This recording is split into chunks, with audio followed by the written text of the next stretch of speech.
హైదరాబాద్ గచ్చిబౌలిలో హైడ్రా కూల్చివేతలు చేపట్టింది. ప్రభుత్వ స్థలాలను కబ్జా చేసి నిర్మాణాలు చేపట్టారని సంధ్యా కన్వెన్షన్ నిర్వాహకులపై హైడ్రాకు ఫిర్యాదు అందింది. ఫిర్యాదుపై విచారణ చేపట్టి హైడ్రా కూల్చివేతలు చేపట్టింది.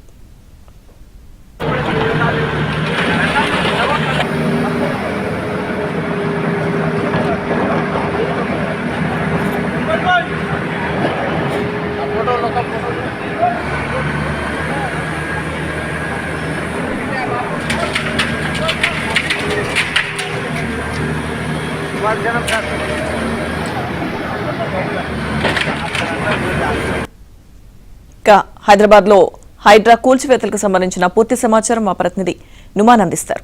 నుమాన్.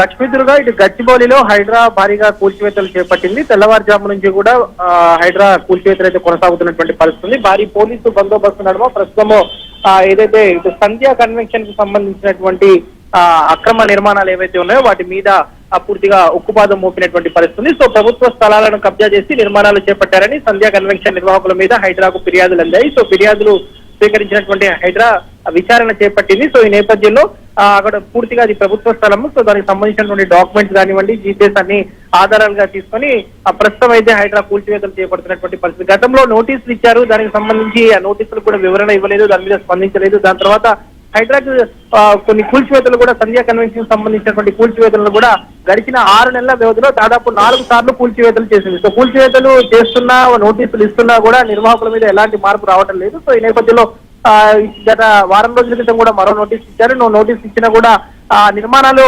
ఆపకపోవడంతో మీద మాత్రం ఇటు హైడ్రా చీఫ్ రంగనాథ్ సీరియస్ అయ్యారు. ఈ నేపథ్యంలో పెద్ద ఎత్తున భారీ యంత్రాల సహాయంతో అక్కడ ఉన్నటువంటి జేసీబీలతో మొత్తం కూడా కూల్చివేతల ప్రక్రియ కొనసాగుతుంది. సో వైపు కూల్చివేతలు అడ్డుకునేందుకు అక్కడ ఉన్నటువంటి ఏదైతే నిర్వాహకులు ప్రయత్నించగా కూడా వారిని కూడా పోలీసులు అయితే అదుపులోకి తీసుకున్నటువంటి పరిస్థితి. మొత్తానికైతే ఇటు సంధ్యా కన్వెన్షన్ కి సంబంధించినటువంటి అక్రమ నిర్మాణాల మీద అంటే దాదాపుగా గడిచిన 6 నెలల వ్యవధిలో 4 సార్లు కూల్చివేతలు జరిగాయి. సో ఈ రోజు జరిగినటువంటి కూల్చివేతలు అయితే పెద్ద ఎత్తున జరిగాయి. సో ఇంత కూల్చివేతలు జరుగుతున్న మాత్రం ఇటు నిర్వాహకుల్లో సంధ్యా కన్వెన్షన్ నిర్వాహకులు మాత్రం ఎలాంటి మార్పు రాకపోవడం మీద మాత్రం ఇటు హైడ్రా అయితే సీరియస్ గా రియాక్ట్ అవుతుంది. సో వరుసగా ఇదే పరిస్థితి కొనసాగుతుంది కాబట్టి వారి మీద కేసులు కూడా పెట్టాలని కూడా హైడ్రా అధికారులు నిర్ణయించారు. ఈ నేపథ్యంలో వారి మీద కొంత ఇటు ఇప్పటికే ఇటు గచ్చిబౌలి పిఎస్ లో కూడా హైడ్రా తరఫున కంప్లైంట్స్ ఇచ్చినటువంటి పరిస్థితి ఉందని చెప్పొచ్చు. మొత్తానికైతే ఇటు గచ్చిబౌలిలో ప్రస్తుతం కూల్చివేతల ప్రక్రియ కొనసాగుతుంది. Lakshmidurga. Okay, thank you Numan.